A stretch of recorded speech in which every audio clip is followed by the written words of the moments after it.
दोस्तों, मुंबई अंडरवर्ल्ड की कहानी सीरीज में आज हम आपको एक ऐसे गैंगस्टर की कहानी को सुनाने जा रहे हैं जो उत्तर प्रदेश से ताल्लुक रखता है। इस गैंगस्टर का नाम है प्रेम प्रकाश पांडे उर्फ पीपी। प्रेम प्रकाश पांडे का जन्म उत्तर प्रदेश के अल्मोड़ा जिले में हुआ था, जो अभी उत्तराखंड का हिस्सा बन चुका है। प्रेम प्रकाश पांडे अल्मोड़ा के एक छोटे से गांव से निकलकर कैसे मुंबई पहुंचा और फिर वह छोटा राजन से जा मिला। साथ ही इस वीडियो में हम यह भी देखने वाले हैं कि वह किसके कहने पर दाऊद को मारने पाकिस्तान गया था और फिर वहां पर क्या हुआ। काफी दिलचस्प होने वाली है आज की यह कहानी, इसलिए आप इसे आखिर तक जरूर देखिए। तो चलिए अब ज्यादा भूमिका नहीं बांधते हैं और आपको सीधे कहानी पर लेकर चलते हैं। हेलो एंड नमस्कार, मेरा नाम है प्रशांत और आप देख रहे हैं बेजोड़जोरा.com का यूट्यूब चैनल। प्रेम प्रकाश पांडे अल्मोड़ा जिले के रानीखेत में स्थित खनौया गांव का मूल निवासी है। उसके पिता फौजी में थे और मां एक गृहिणी। मां के निधन के बाद पिता ने दूसरी शादी कर ली। सौतेली मां की वजह से प्रेम प्रकाश और उसके पिता लक्ष्मी दत्त पांडे के बीच अनबन रहने लगी थी, जिसका गुस्सा वह स्कूल में निकालने लगा। एक बार उसने अपने स्कूल के 2 सीनियरों को बेरहमी से पीट दिया था, जिसके बाद वह कुछ शातिर किस्म के छात्रों के संपर्क में आ गया। दुस्साहस बढ़ा तो कुछ समय बाद उसने कुछ बदमाश किस्म के लोगों के साथ मिलकर अपनी एक गैंग बना ली। इस तरह से प्रेम प्रकाश का अपराध की दुनिया में एंट्री हो चुका था। धीरे धीरे वह अवैध शराब के धंधे में आ गया और रानीखेत से लेकर नैनीताल, हल्द्वानी और अल्मोड़ा में इसकी स्मगलिंग शुरू कर दी। इलीगल कामों से जब उसकी कमाई बढ़ी तो साथ में उसका हौसला भी बढ़ा। चूंकि इन कामों से खूब मोटी कमाई होने लगी तो प्रेम प्रकाश उर्फ पीपी को इन कामों की जैसे लत ही लग गई।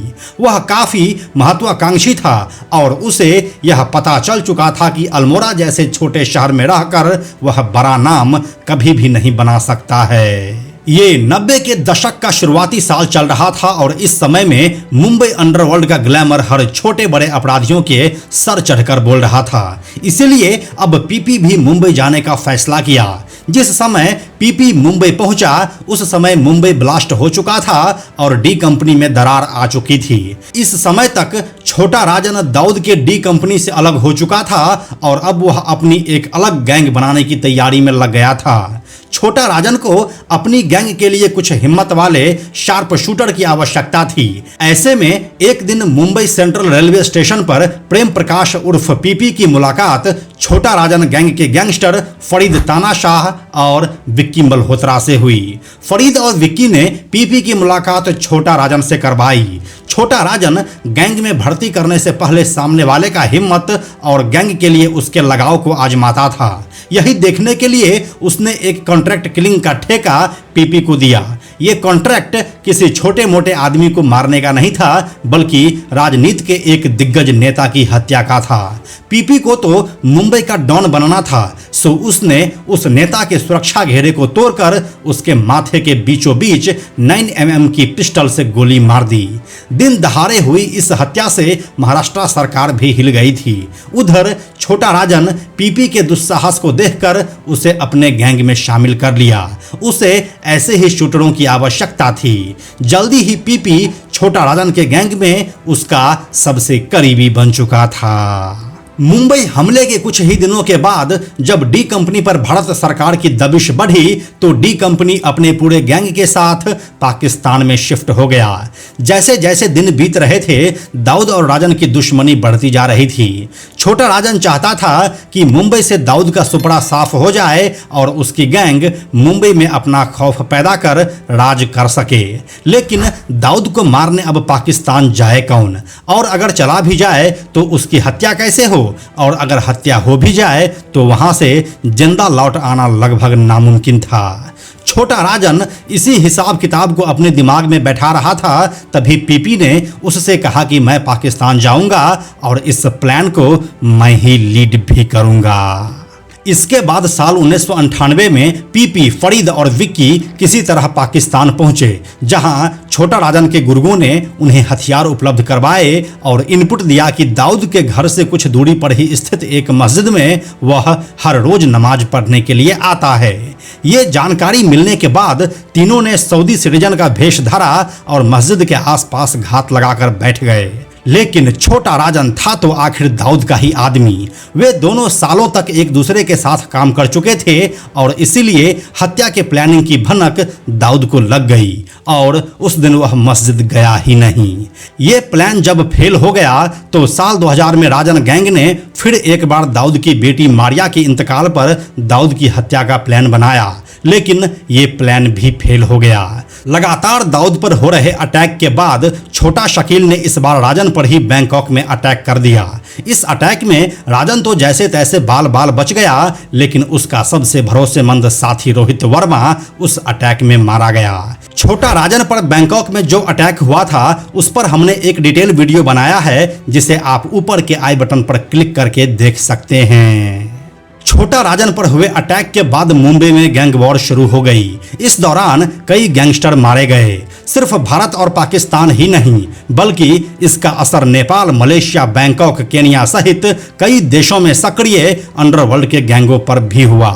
इस समय तक सभी गैंगों के बड़े बड़े नाम देश छोड़कर भाग चुके थे और प्रेम प्रकाश यानी कि पीपी अभी भी मुंबई में ही बना हुआ था। यहाँ पर अब पीपी को लगा कि वह अपना खुद का एक गैंग बनाकर शहर पर राज कर सकता है, इसलिए उसने कुछ समय बाद अपना खुद का एक गैंग बना लिया और अब वह एक्सटॉर्शन के बिजनेस में आना चाहता था। इसी सिलसिले में साल 2007 में उसने शाहरुख खान की फिल्म ओम शांति ओम की अपार सफलता के बाद हुई करोड़ों की कमाई में रंगदारी की मांग की। इस घटना के बाद ही पीपी का नाम बॉलीवुड की गलियारों में भी गूंजने लगा था। इस बीच पीपी ने मुंबई में शिवसागर रेस्टोरेंट की फ्रेंचाइजी चलाने वाले एक व्यापारी की हत्या कर दी, जिसके बाद से उसका खौफ और ज्यादा बढ़ गया। इस बीच वह लगातार उत्तराखंड और मुंबई में अपनी दहशत बढ़ाता रहा। इसी दौरान उसने क्राइम ब्रांच के एसपी राजवीर सिंह की दिन दहाड़े हत्या कर दी, जिससे दिल्ली में भी उसका खौफ हो गया और कई राज्यों की पुलिस के निशाने पर अब वह आ चुका था। जब एक साथ कई राज्यों की पुलिस की आंखों में वह चढ़ गया तो अचानक उसके गायब होने की खबर सामने आई। इसी बीच पुलिस को इनपुट मिला कि प्रेम प्रकाश पांडे ने वियतनाम में शरण ली है, जिसके बाद मुंबई क्राइम ब्रांच ने उसकी कॉल ट्रेस कर ली और साल 2010 में उसे वियतनाम से दबोच लाई। वहां से भारत लाने के बाद उसके ऊपर कई मामलों में केस चला और फिर प्रेम प्रकाश पांडे उर्फ पीपी को आजीवन कारावास की सजा सुनाई गई, जिसके बाद उसे देहरादून जेल में रखा गया। जेल में भी पीपी की धमक नजर आई। एक बार जब उसे पेशी पर लेकर जाया जा रहा था तो उसने कानों में ईयरबड्स लगा रखे थे।